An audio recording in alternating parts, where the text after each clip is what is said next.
Rotary from Agent Rapunzel, and you're watching Disaster Files on the Hayden Hansen Company channel.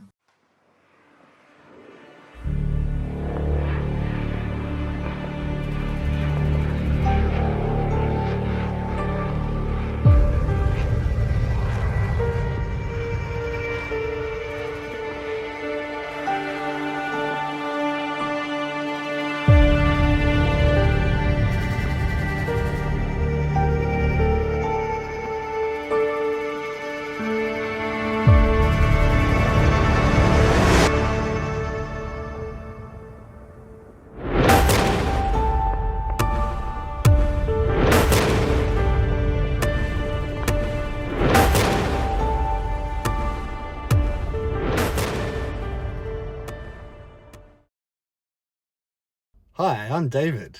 Hi, I am Hayden. Today we're talking about one of the most notorious and explosive, and dare I say it, mysterious natural disasters in human history, Mount Vesuvius. In the year 79 AD, this towering volcano decided it had enough and unleashed absolute chaos on two ancient cities, Pompeii and Herculaneum.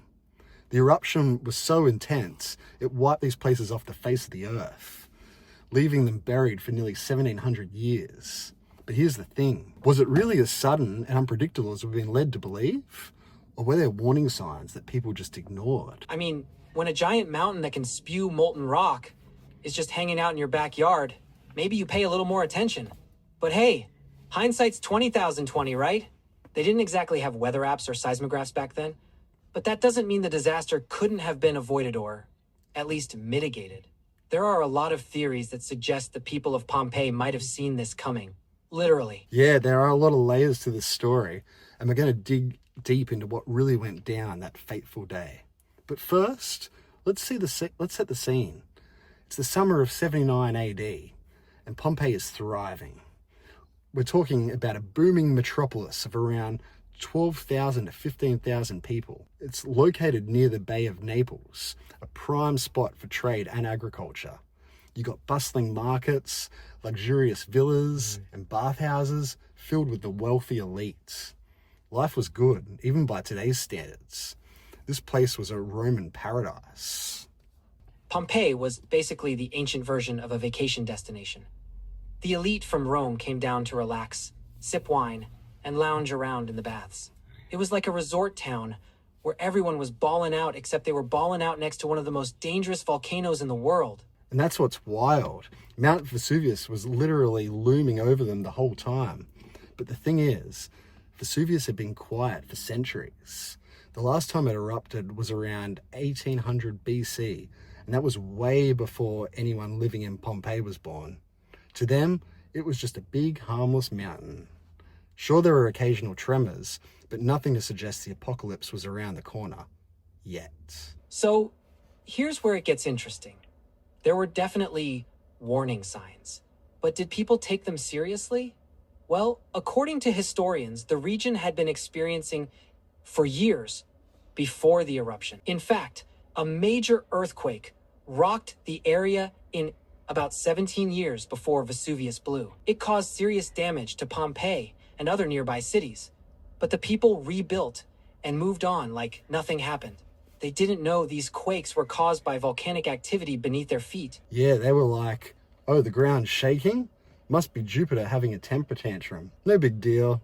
Let's just patch up these buildings and get back to our gladiator matches. There's even evidence that the water supply started to get contaminated in the months leading up to the eruption. Springs and wells in the area showed a clear sign of volcanic gases seeping into the water table. You'd think this would freak people out, but nope.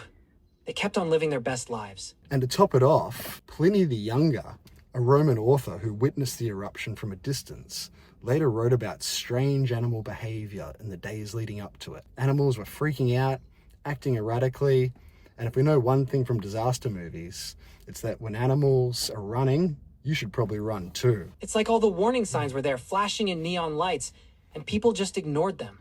But here's where we get into the theories.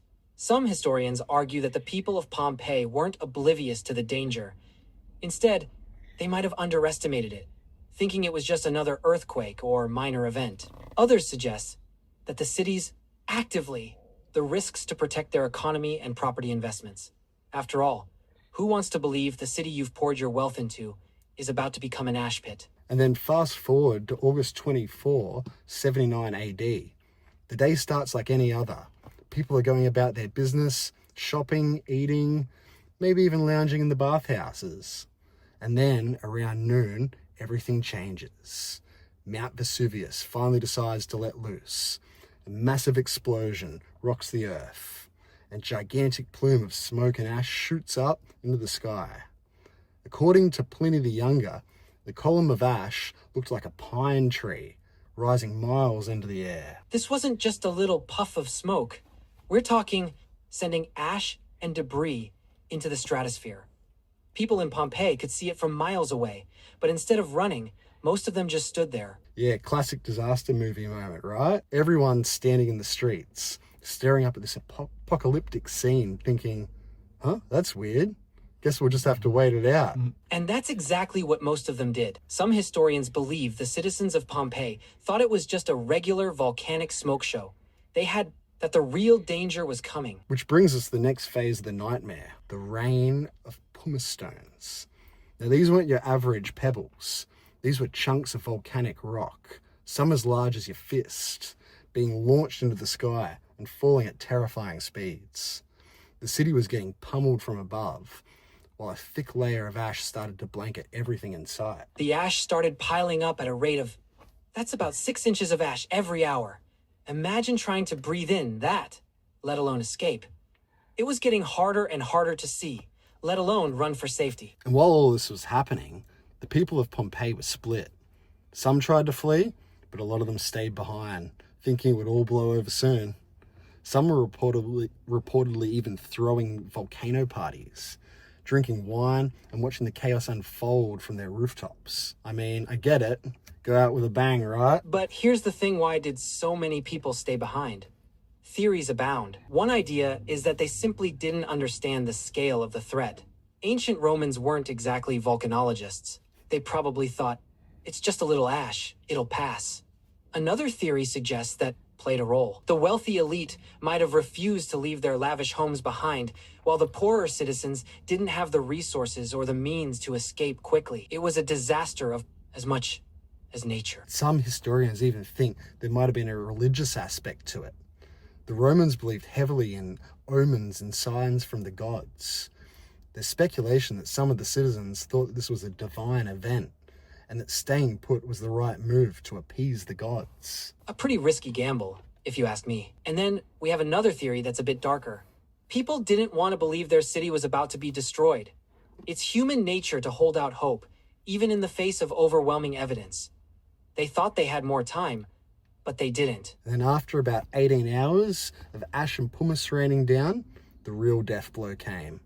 Vesuvius unleashed a series of pyroclastic surges, basically waves of superheated gas, ash, and volcanic debris that traveled at over 100 miles per hour. These surges were so hot, over 1,000 degrees Fahrenheit, that anything in their path was instantly incinerated. You can't outrun that. You can't even hide from it. The people who stayed behind were instantly buried, suffocated, or cooked alive by these surges. Pompeii was hit hard, but Herculaneum had it even worse. In Herculaneum, the surge was so intense, it vaporized entire bodies. Archaeologists later found frozen in place, showing people in their final moments, trying to protect themselves or their loved ones. One of the most haunting things about this is the plaster casts of the victims in Pompeii. When archaeologists excavated the site centuries later, they found hollows in the ash where the bodies had decayed. By filling those hollows with plaster, they were able to recreate the final positions of the victims. Some of them curled up, others reaching out, frozen in time. By the time the eruption was over, both cities were buried under of ash and debris. Pompeii, Herculaneum gone, forgotten. For almost, they remained lost to time, buried under layers of volcanic rock. That is, until they were accidentally rediscovered in the 18th century. And what archaeologists found was like a time capsule, a snapshot of life frozen in 79 AD. We're talking about intact buildings, mosaics, frescoes, even food left on the tables. It's like everyone just hit pause. And that's where we get one of the most compelling parts of this story's preservation. Thanks to the ash, we have an almost perfect record of what life was like in ancient Pompeii and Herculaneum. But also, it gives us a chilling look at the disaster itself, the terror and tragedy of people who never had a chance. And now, the big question, could Vesuvius pull a repeat performance? The answer is, well, yeah. It's still an active volcano, and there are 3 million people living around it today. If it erupts again, we're looking at a modern-day catastrophe. And get this, they've got emergency evacuation plans, but it's no guarantee everyone would get out in time. The volcano has erupted multiple times since 79 AD, but none have been on the same scale. Scientists monitor it constantly, but if Vesuvius decides to blow, it could give little warning. So yeah, maybe don't book any long vacations near Vesuvius. Unless you like living dangerously. Now that's the explosive mystery of Mount Vesuvius, the ancient disaster that wiped out 2 cities and left us with one of history's most haunting stories. Stay curious, and, maybe avoid active volcanoes. Especially ones with a history of obliterating cities. Booyah! What disaster do you want to see next? Comment below.